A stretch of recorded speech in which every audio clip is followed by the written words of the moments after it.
Oh my god. What's that? What is this? Did she finally get a microphone? Yeah. I'm a professional now.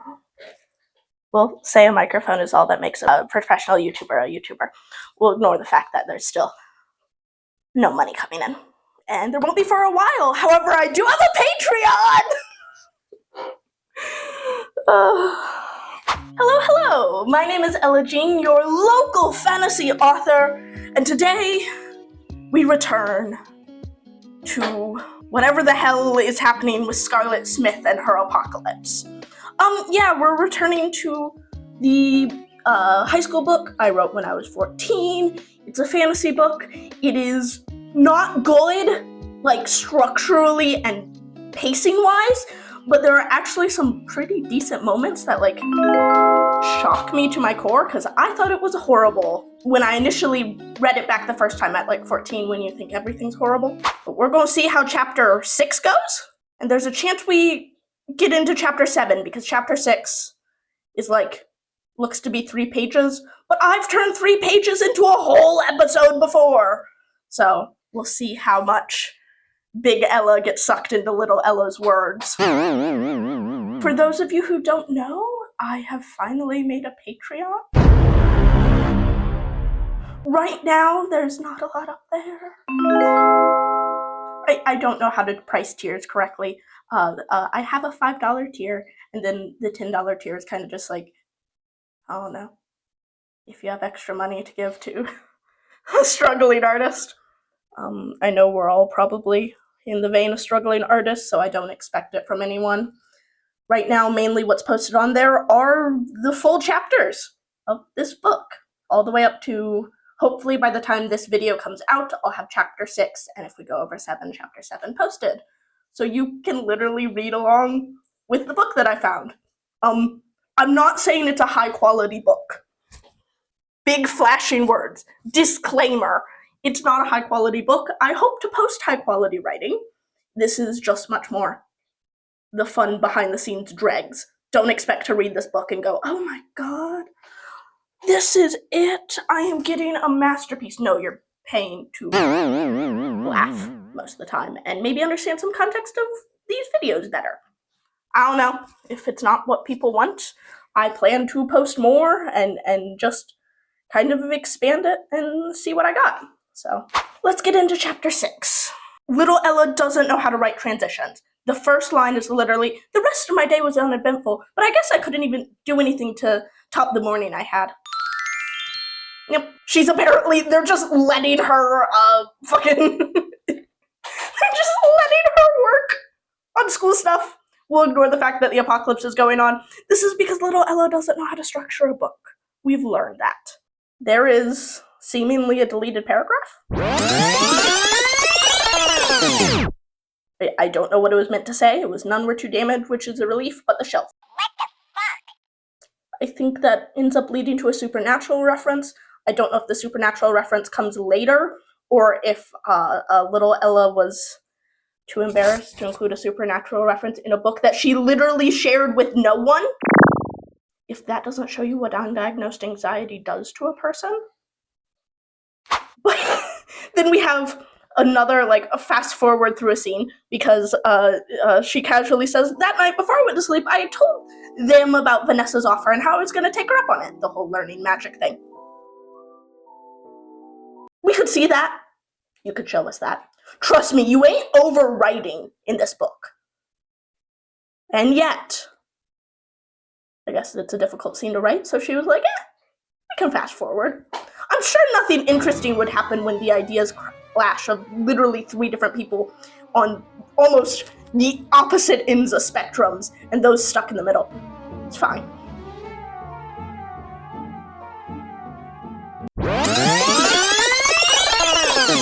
Nope, I kept the supernatural reference in.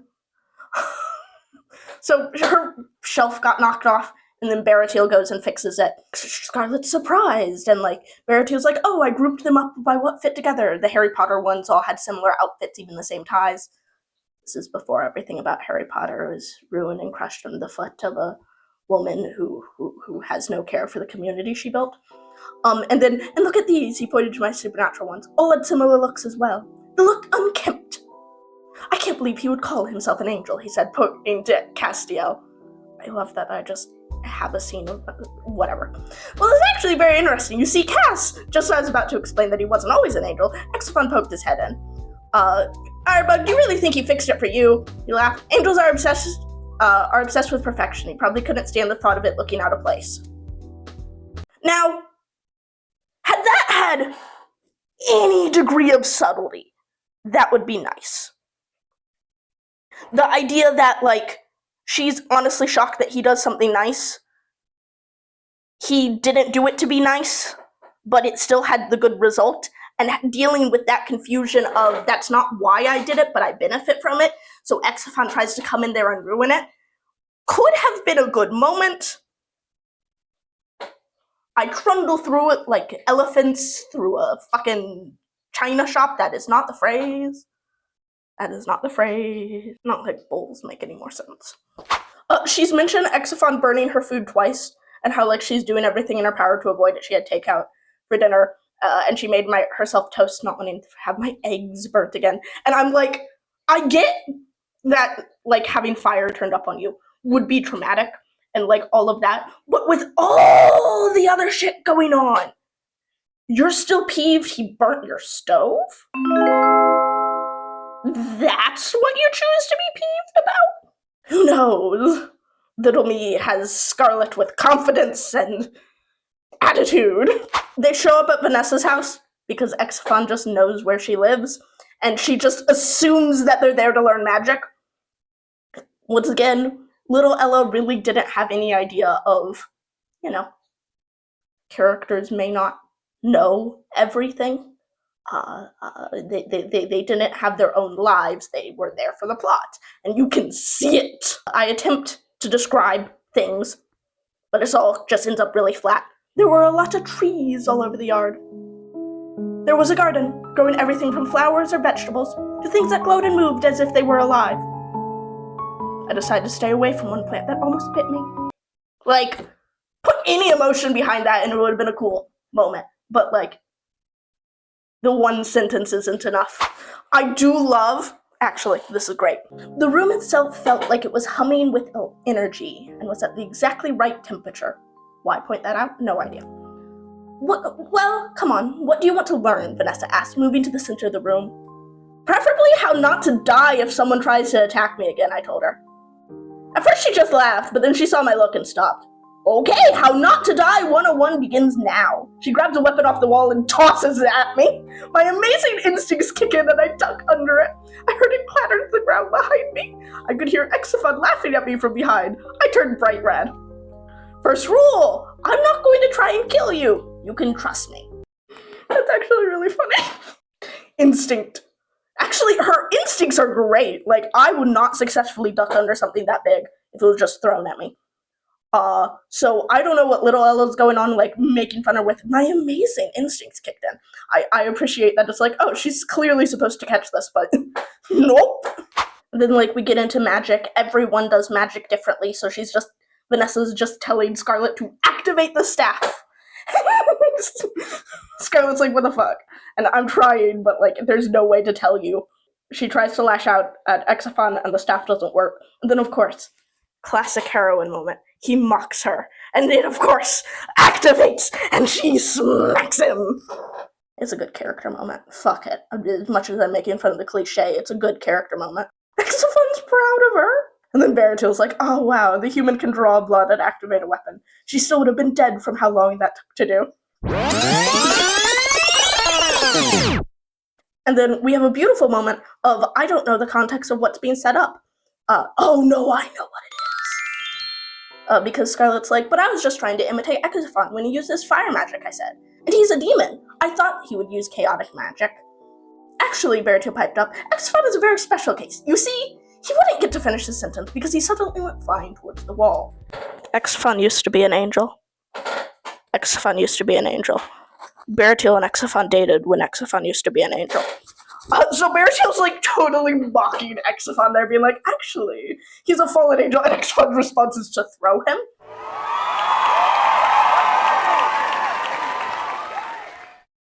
I wrote fanfiction.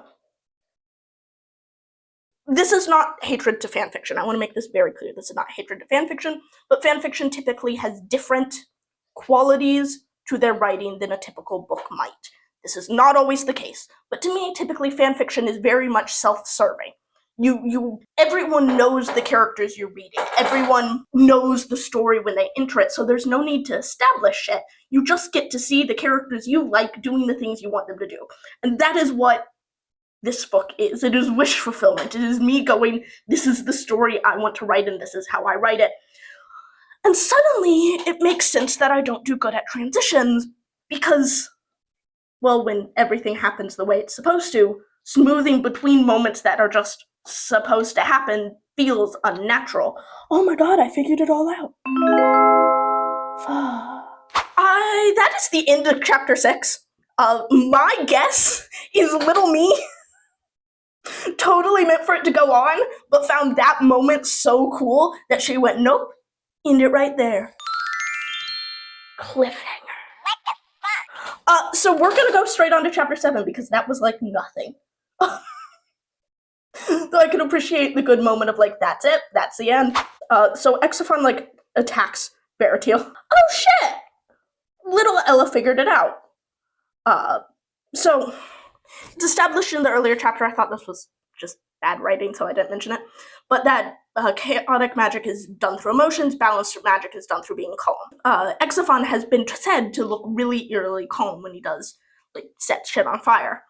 What I didn't realize is despite being a fallen angel, he still has balanced magic, which to me is really funny because that shows it is meant to be a punishment from the Father above and all of that, that it was a punishment to fall. You still are stuck with this balanced magic but raging emotions. And Baratiel's making fun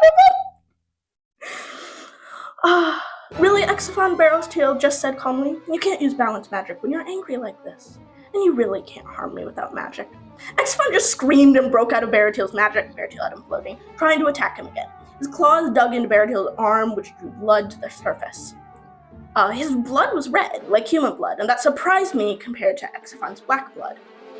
Reduce the sentence clutter and that wouldn't be too bad. The second his claws left Baratiel's arm, it healed over. Baratiel just laughed, a cold laugh, before taking a step back. He flung Exophon away from him, causing him to crash into the weapons rack near me. Scarlet, we should leave, Vanessa said, tugging on my arm. We'll let them fight it out, and I really don't want to die today, so let's just get out of their way. Which, honestly, can appreciate. I can appreciate someone going, nope, these two are way more powerful than me. We just leave and let them do whatever the fuck they want. This doesn't pertain to us. Which is really funny to me. Vanessa mentions that meeting Exophon, Scarlet's going like, what the fuck is Baratiel talking about? And Vanessa's like, honestly, I have no idea. I don't know a lot Exophon. A lot about Exophon. I actually only met him because he comes to the bar that I work at. Once, out of nowhere, he introduced himself to me, and that was that. He helped me find some people to teach me how to be better at magic. I would give him free drinks, and we became sort of friends. You have to understand, Scarlet, demons and angels see friends differently. I didn't think he would consider me friends by human definition, but he sees me as a friend, so we are. It would be better there to say, he says I am, so we are. But besides that, I like the gist behind that. Little Ella recognizes that angels and demons are not human. This is very common in fantasy books, where anything that is like full-blooded and like very much the gods or the angels or the creatures beyond our earth, they don't have the same human morals, and they shouldn't. Because other than you can make an argument for the Greek and Roman gods, because literally the Greek and Roman gods were modeled after humans, so humans could excuse the things that they were doing. But a lot of beings beyond our understanding should, to some extent, not act like us. That's where you get interesting divides. That's where you can have these characters who have thoughts that aren't human, and it's respected that they aren't human. Because, like, anywhere else, you'd look at someone and be like, you are crazy. But in a fantasy book, you go, fair enough. And then as the good mentor character, she like gives Scarlet a whole bunch of shit. She gives her the staff. She gives her a necklace that'll help you control your emotions and like control your magic. Which I really like, mainly because she's like every stereotype of a mentor character, but she's a fat trans bartender instead of like a wizened old mentor. And I can respect that. I can respect a little Ella's choice there. And I also made a good decision because like everyone has their own magical color. Some may look incredibly similar, but if you were to like run the hex code of them, they'd be different. Shocker. And I didn't go and make hers like gold or silver, like, you know, she is the chosen one. Because even little Ella fucking hates the chosen one. And this is literally the epitome of a chosen one book. So, like, yes, Scarlet is the chosen one, but the whole joke is supposed to be it's a random ass moment. It's a random ass person that's gonna find the random ass thing that changes the tides, which is what I like about it. Fuck it, I love Vanessa. Just as she said that, Baratiel and Exophon stumbled through the door. Both of them were bleeding, and Baratiel was cradling his arm, which was bent at an odd angle. Exophon was limping. Nope, nope, stay outside, Vanessa started yelling at them. I do not need blood on my floor. Demon blood does not clean up easy. She moved them outside and started fussing over them. I fucking love Vanessa. She tries to like light up the staff again and can only do it when summoning anger and its emotions get too much, it'll cause an explosion. Yeah. That's just cool world building shit. It's very simple world building shit, but I like it. I even like it now. I like it. That like, oh, she's she's very angry, and that fits for the character I've established as shit. When she gets angry, things go crazy, and like I can appreciate that. And like silver is the universal conductor of magic, and Exophon's bellows are carved out of willow tree. We really get into world building here, and I've actually never really thought I've never thought my world building's bad. I like that there's magical conductors because that's very much a thing in our world. I like that it's not every metal. It's like silver because of the purity, like willow tree because that is tied up in history of being magical. Little Ella did some research, and like that angels can make balance infused metals, but like they're difficult as fuck. And that is where the chapter ends. Vanessa keeps calling everyone sweetheart. Vanessa is definitely very much a side character who is flattened just into the mentor role, but it's not done so bad that I'm disliking it. So I don't think it's actually anything too bad. I'm still shockingly happy with my book, which is wild and weird and if little Ella could see me now, she'd have a reason to be proud. And I don't say that often enough. But please, please, this is not the only thing I have. I have a Blue Sky where you can follow and learn writing updates. I complain about the querying process a lot. I now have Patreon where you can actually read my writings, and at the end of the day, I have this channel where I post whatever the fuck comes to my mind. Thank you for following. Thank you for liking. Thank you for commenting. All of that means a lot. I really don't expect the Patreon to do much, so please don't feel pressured to be like, oh, there's not a lot on here, but she said, no, fuck that. Fuck it. I just, I don't know, did it because extra money could help, but nothing important, nothing needed. So please, follow along for more. Because as we always say, writing is difficult, and daring to continue past the first page is brave, especially the way the world is right now. I want to build community with you, because anyone can write, and everyone has a story in them. Thanks.